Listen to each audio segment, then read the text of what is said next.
Ready to face your fears head on, conquer them, and create a safer, more prosperous future?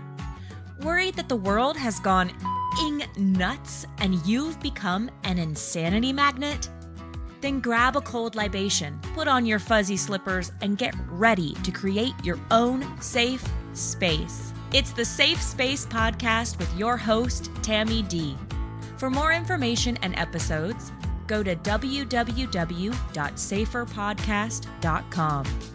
That's www.saferpodcast.com. Hello, everybody. This is Tammy DeLu here on another episode of the Safe Space Podcast.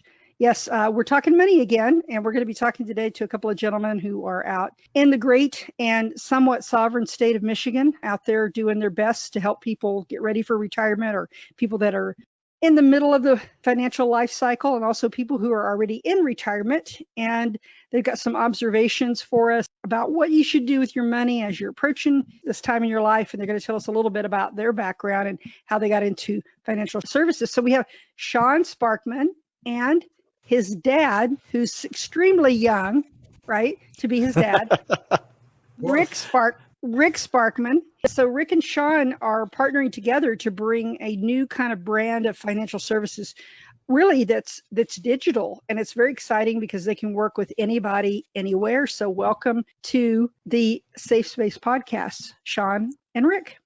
Hey, Tammy, thanks for having us. So I want to ask you guys, I'll start with, since there's two of you on the call.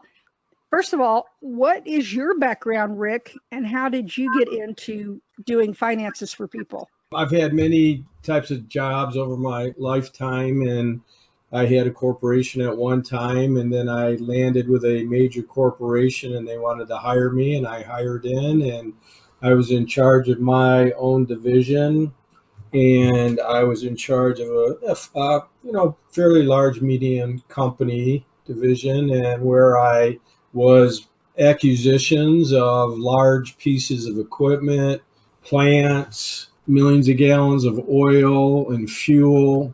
And during that time, I was in charge of, actually, there were a couple different states.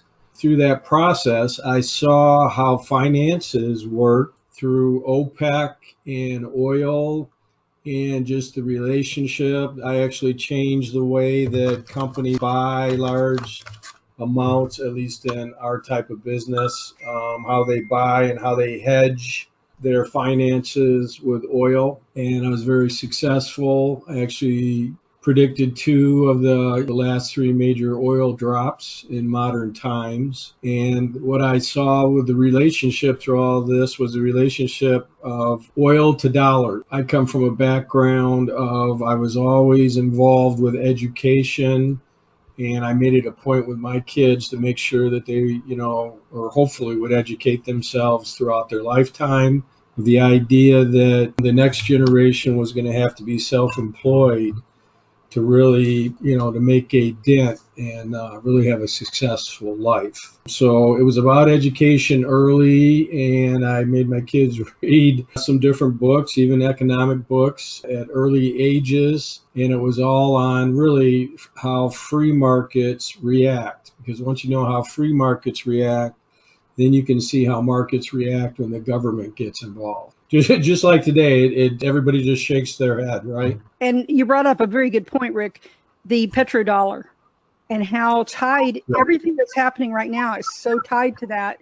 And I think people in the modern day, they don't understand that. They don't understand that we've been led to this point in history by the petrodollar. Well, yeah, it was kind of a bad invention in the long term. So Sean comes around and he's doing his martial arts things and all that stuff. So Sean, what did your dad beat you and make you come over and become a financial services person, or did he give you money? Or, usually kids want to do the opposite of what their parents are doing.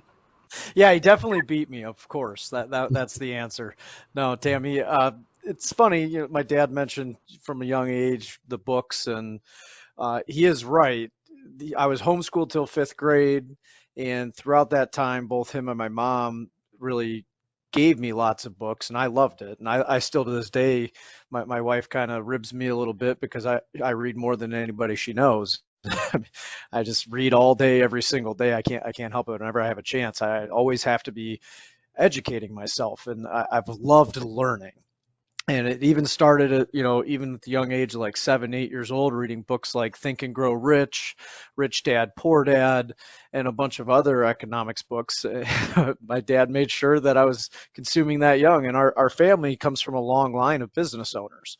So that whole idea of, work for yourself in order to serve others, because that's what it's all about at the end of the day, is service to others, is really where I came from.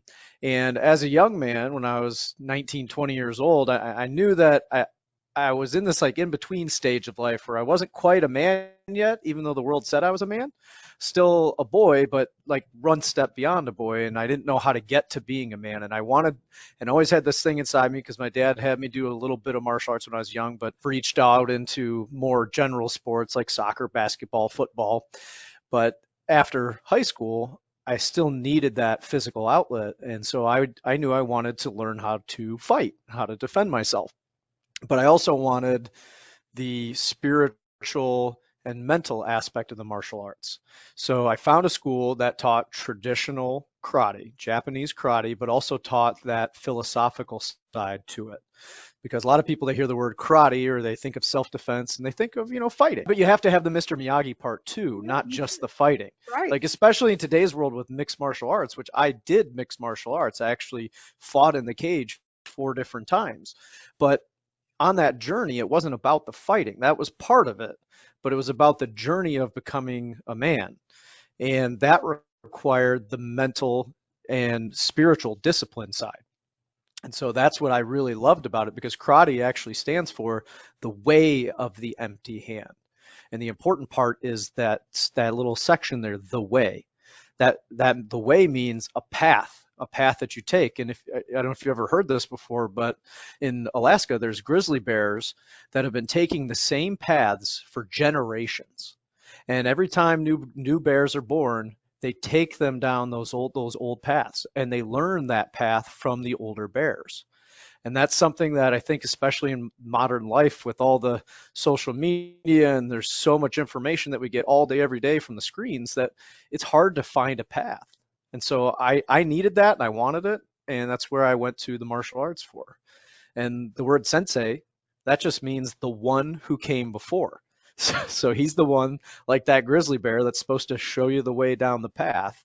And that means that karate is not just a martial art, it's a way of life. And that's what I learned. And of course, that eventually led to, I had worked with my dad at that company for almost 12 years. And when he was getting ready to retire, him and I both know that if he retired and didn't work, he'd probably die the next day.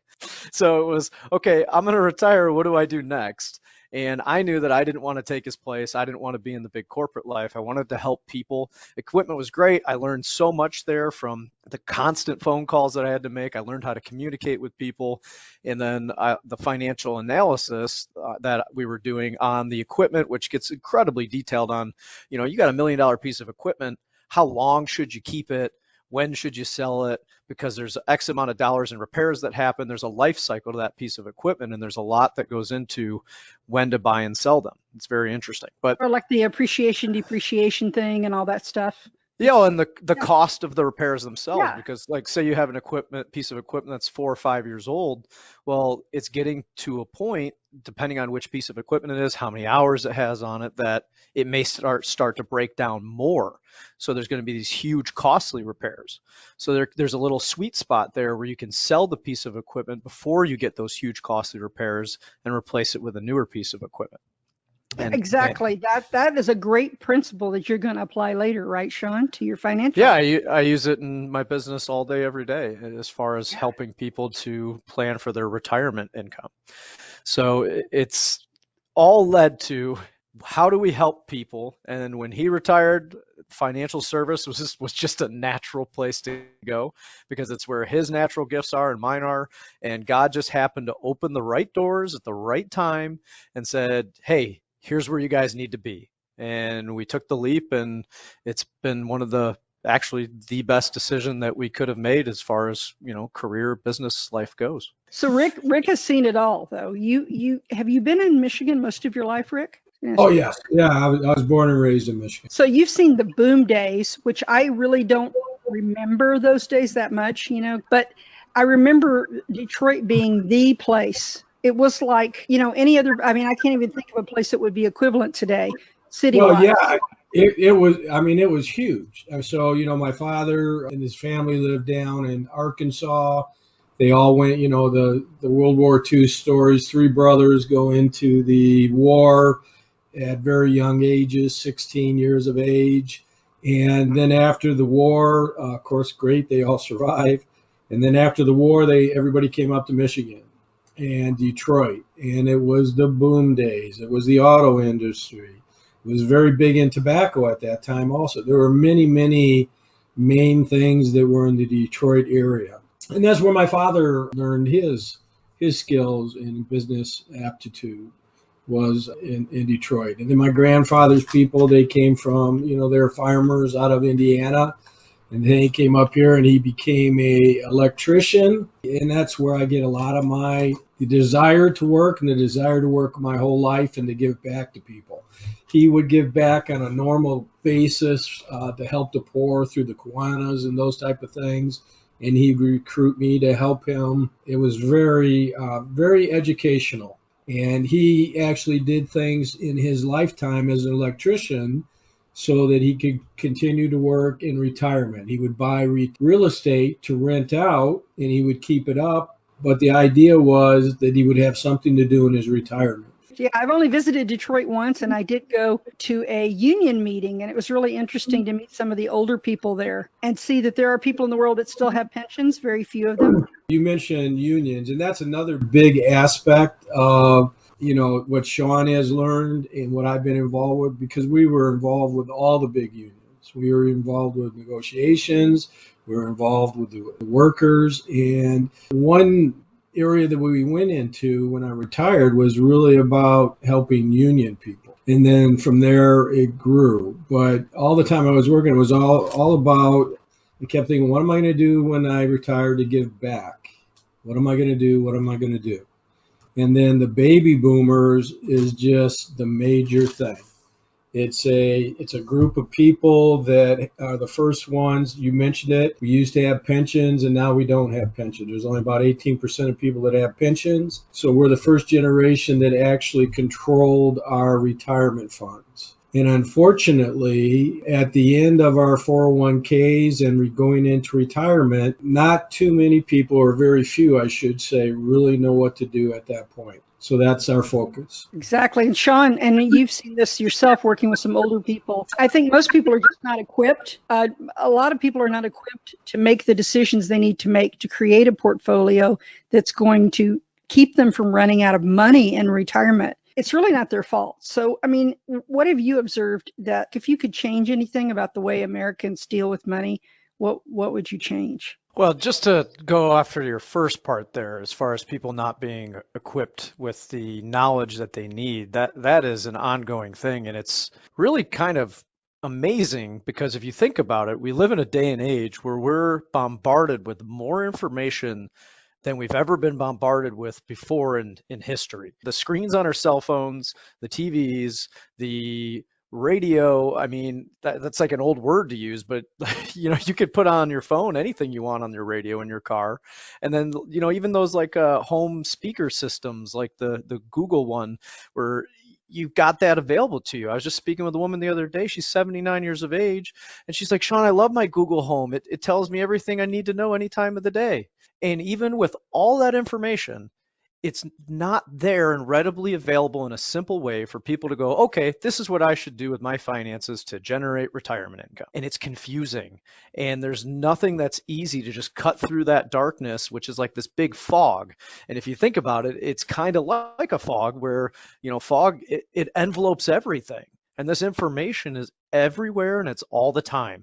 And even to the point that baby boomers tell me all the time on the phone, I'm getting phone calls every day from guys all across the country for Medicare, for healthcare, for retirement income, for whatever. It's a ton of stuff. So my big thing is to take it all back, cut out all that noise, and make it very, very simple, because it's not complicated.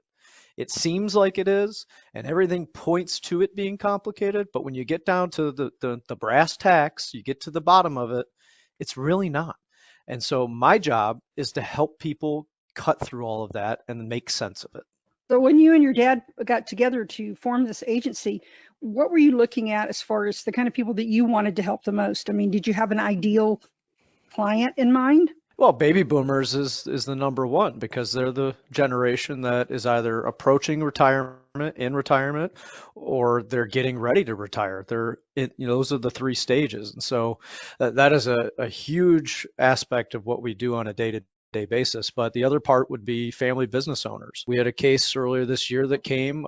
It's a dad that owns a business that was selling it to his son and trying to figure out what's the best avenue to do that, because there's a number of different ways to take it. And so the strategy that we employed, we were able to help him save tons of money on taxes, while at the same time building a tax-free income stream that his son can use to buy the business from his dad when the time comes in about 10 to 15 years. So serving business owners is another big aspect, but especially that family connection, because, at the end of the day, when it's a father and a son team and we're talking to another father and son team, or daughter and mother, or anything like that, there's another connection that you have there with people, just a different understanding, because family-owned business and the relationship there is much different than anywhere else. It is. And the thing is, business exit itself, I mean, that would be a whole 3-hour program just talking about how ill-prepared the average business owner is. And I think one of the things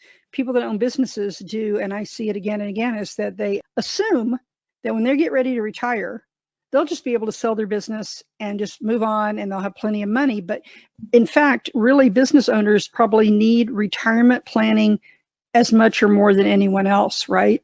Is that what you found? Yeah, I agree 100%. Dad, go ahead. Yes, it's very huge. When you think of it, the wealth of America is the mom and pa who created a business. And they've worked very hard. They ate peanut butter and jelly sandwiches for a large part of their beginning, and then it grew from there. And now they're at a point, does it get handed over to the second generation? Do they want it? Can we create a plan where they can even afford to buy it? How do we hand it down to the next generation? And just like you said, Tammy, there's a void. There's a very big void out there for baby boomers, and they created the wealth in America. Yeah, and they don't really know how to protect it. There's a lot of aspects of asset protection and all sorts of things that a holistic advisor would sit down with you and, actually tell me, what is your process, Sean? How do you, so a client calls you up and says, Sean, I think I might need an annuity or a life insurance policy. I don't know. Where do you go from that point? So it's about taking a look at everything from a holistic point of view, which you had just mentioned that word a second ago. And what I mean is, when you look at retirement, there's all these different vehicles. Some people call them products. You can call them tools, whether you're talking about stocks or bonds or an insurance product. There's all these different things that you can do, places you can, allocate or put your money. But if you don't have a roadmap, a plan, how are you supposed to know which tool goes where? This is where planning can get very, quote unquote complicated, is because there's so many different products and tools. Everybody's focused on, should I buy this annuity? Should I buy this stock? Should I be in this mutual fund? Should I be here? Where should I put my assets? But the one part that is missing most of the time is an actual roadmap, a plan. Like if I was going to take a trip to, say, Alaska, and I didn't have a map, how am I supposed to know if I'm supposed to take a plane, a bus, a car, a bike, if I don't have a map of where I'm going? But once I have the map and I got that map there and I know I'm going to Alaska, well, now I can look at my different options. Do I want to walk? Do I want to take a bike, a bus, a motorcycle? Do I want to fly? And then I can decide from there. And it's the same thing in financial planning. Once you have your plan, which is your roadmap, you can then plug different things into that plan to decide, okay, maybe this will meet my goal, maybe it won't. And if it does meet my goal, Well, maybe does it have risk or does it not? So is it a stock that could fail? Is it a stock that could go up? Like obviously we know all stocks could go up or fail. The point is that if you don't even know what you're trying to achieve and when, how are you supposed to know if you're supposed to have XYZ product? You need to know why. What do you want your money to do? I mean, what is your ultimate reason for even doing this? Are you a person that's concerned about maybe you have a special needs child or something that you want to make sure that they're taken care of? Maybe you want your spouse to enjoy a good life after you pass. A million different things. Maybe you don't like your kids and you want one kid to get more than the other. Then we've got some other problems going on there. But you know what I'm saying is that if you don't have a reason, that's important too, right? It's not just risk tolerance and all the other stuff. It's what do you want this money to do? And how do you help people? How would you say, Rick, you get people to achieve clarity on the purpose for having this wealth in the first place? Well, first you got to connect with them on the basis of what they know, right? The baby boomer generation, because they've seen, black and white TV to what we look at every day on our phones, where we stare at it every day. So they've seen quite a bit, and trying to relate to them, to the world that they saw, to the world that we're in now. Try to make them focus that we get conditioned that everything is the same as it was yesterday. We're normalcy, and we try to achieve that normalcy, and we look at finances that way, and it's just not that way. It used to be where in the 80s there were 14% mortgages, and we had double-digit inflation. So how did we fight that? We had to fight it with very high interest rates. Unfortunately, now with baby boomers, they've enjoyed this last 40 years of interest rates going down, which was a heyday for bonds, and now everything has changed. But yet, most of the people aren't focused on it, so they think they're still in the same situation they have been for the last 40 years. And that could be very devastating on a retirement portfolio. Speaking of the modern day, Sean, and everything that's happening, how do you think that people should approach, like right now, if they still have a job? I mean, how should they approach the coming storm, basically? What would you tell someone, like say someone who's 60 and has a couple more years of work, and they're kind of concerned about that 401k because they've seen it just being decimated? How do you calm people down, and what do you tell them they should be doing? Well, the number one thing is listening. You said, how do I calm people down? I ask questions and I listen. And it's a little known skill because in today's world, it's very easy to talk because there's so much. I mean, look, right now what we're doing is we're talking, right? And people are listening. But the point is, most people, when you're having a normal conversation, are sitting there thinking about what they're going to say next instead of actually connecting with people. And that connection with people is the most important thing, because there are many steps and many strategies that people can take to protect their 401ks, to protect their income for the future. But it all starts with a plan. And if you don't have the plan in place, it's very hard to decide where your money should actually be at. Plans aren't set in stone. They are malleable. They are definitely, it's just basically it's a skeleton outline, right? At the very best, and you're going to move things around as things happen. Plans are never set in stone. I mean, I redo plans with clients all the time. It's going to stay very similar to the original plan, but as things change, as life changes, there's going to be shifts and movements. But if you don't have it in the first place, how are you supposed to do asset allocation? Most people come at it from risk first, where they go, okay, what's your risk tolerance? This is like the general big firm. They'll go, okay, what's your risk tolerance? Oh, I'm conservative. And I just sat down with a woman over the weekend. This is exactly what happened to her. At the end of last year, her husband died and left her with X amount of dollars. It was less than what she thought she was going to have. From here, it's okay, well, what do we do next? And what she did is she listened to her family, and she took the money and she went and put it with a very large firm. And the firm asked her a risk tolerance question. She said, I don't want to be in bonds at all, but I'm conservative. And they said, okay, great. You're conservative. We're going to put you in this conservative portfolio. And this was at the end of last year. So I met with her over the weekend. We went over her statements. The amount of money that she had lost a significant amount between now and the beginning of the year. Obviously, we all know what the markets have done this year. And she's sitting there looking at me going, well, I don't understand. I said, well, let's start from the beginning. Where's your income coming from on a monthly basis?